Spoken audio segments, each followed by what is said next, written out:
Oke, Assalamualaikum warahmatullahi wabarakatuh. Setelah kita berbicara tentang memahami atau mengidentifikasi lingkungan sekitar organisasi, kita akan masuk pada bagaimana kita mengelola lingkungan organisasi ini. Mengelola dalam artian bahwa bagaimana kita harus berinteraksi dengan para kompetitor, apakah kita akan mencoba untuk menggaetnya menjadi sebuah mitra gitu ya, sehingga menjadikan sebuah apa aliansi yang sangat strategis gitu ya, atau memang kita menempatkan mereka sebagai sebuah kompetitor atau yang kita mencoba untuk mengupayakan untuk melemahkan kompetisi tersebut. Kita akan bahas itu dalam konteks bagaimana mengelola organizational environment. Oke. Nah, kalau menurut Gareth Jones di tahun 2013 dalam bukunya di Organizational Theory Design and Change ya, bahwa ada source of uncertainty gitu ya, bahwa organisasi akan menghadapi ketidakpastian-ketidakpastian. Setidaknya ada 3 faktor yang mempengaruhi uncertainty tersebut gitu ya. Apakah lingkungan tersebut becomes more complex gitu ya. Dalam hal ini adalah kompleksitasnya gitu ya, atau juga bicara tentang dinamisme dalam hal ini adalah stabil dan ketidakstabilan ya, gitu ya. Lalu richness of the resource sendiri, apakah dia memiliki banyak sumber daya atau keterbatasan sumber daya. Nah, ini yang akan menyebabkan meningkatnya gitu level ketidakpastian dari organisasi dalam menghadapi lingkungannya. Kompleksitas gitu ya. Ketika organisasi tersebut menghadapi lingkungan yang sangat kompleksitas gitu ya, dia harus berinteraksi dengan banyak pihak, dia harus berhubungan atau dia harus menyelesaikan atau menangani berbagai banyak hal dan sebagainya, maka itu kompleksitasnya akan semakin tinggi. Dinamisme, sampai sejauh mana organisasi itu menghadapi sebuah lingkungan yang dinamis, yang terus berubah, atau lingkungan yang sangat stabil. Contoh dalam konteks industri teknologi, yang dimana persaingan atau dinamisme yang sangat tinggi, gitu ya, perubahan yang sangat cepat, gitu ya, maka level of uncertainty-nya bisa menjadi lebih tinggi, gitu ya. Business dalam hal ini adalah sampai sejauh mana organisasi itu ketersediaan resource yang dimiliki oleh organisasi. Organisasi tersebut memiliki sumber daya yang cukup banyak atau terbatas, gitu ya. Semakin sedikit sumber daya yang dimiliki, terbatas itu tadi, maka level of uncertainty-nya menjadi lebih tinggi. Oke. Nah, resource dependent theories ini juga saya dapatkan di bukunya Jones, tapi juga sempat disinggung juga di bukunya Richard L. Duff gitu ya. A theory that argues the goals of an organization is to minimize its dependency on other organization for the supply of scarce resources in its environment and to find way influencing them to make resource available. Jadi sebuah teori yang berargumentasi bagaimana organisasi mencoba untuk meminimalisir ketergantungan mereka terhadap supply dari scarce of resources ini. Jadi keterbatasan sumber daya yang dimiliki oleh lingkungan sekitarnya, termasuk juga bagaimana mereka melakukan intervensi, mempengaruhi agar memastikan sumber daya ini tetap terpenuhi, gitu ya. Di mana ini juga akan berdampak pada relasi antar satu organisasi dengan organisasi yang lain, gitu ya.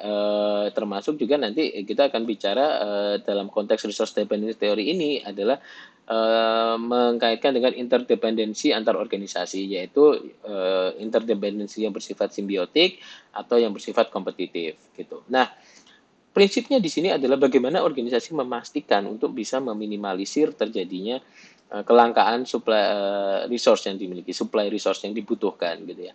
Contoh bagaimana ketika Indomie mencoba untuk memastikan bahwa produksi terigunya tidak terkendala dan sebagainya, sehingga dia membuat sebuah industri terigu gitu ya, atau Sampurna yang memastikan bagaimana suplai tembakonya dengan dia menjaga relasi dengan para petani-petani tembakau di tempat produksi tembakau ya.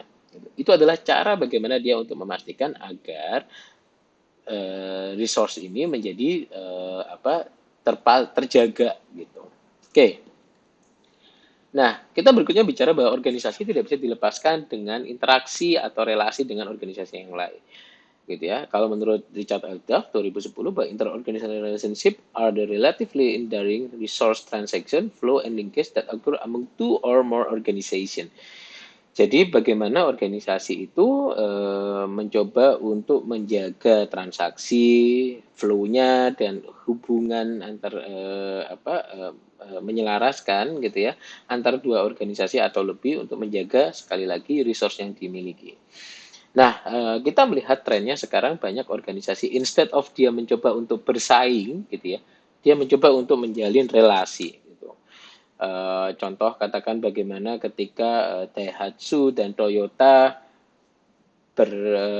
menjalin strategic alliance gitu ya, menjaring aliansi yang strategis dengan memproduksi Avanza atau Xenia dan sebagainya.